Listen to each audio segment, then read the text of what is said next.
Prime Minister Narendra Modi made history by becoming the first Indian PM to fly in the Indigenous light combat aircraft Tejas in Bengaluru.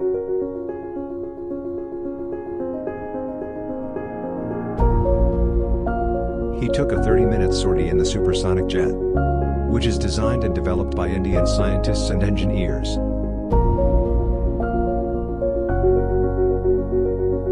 He praised the outstanding work of the Tejas team and shared his experience on social media.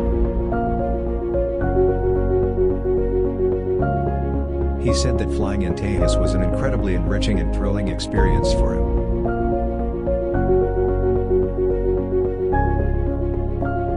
He also expressed his confidence in the capabilities of the Indian defense sector.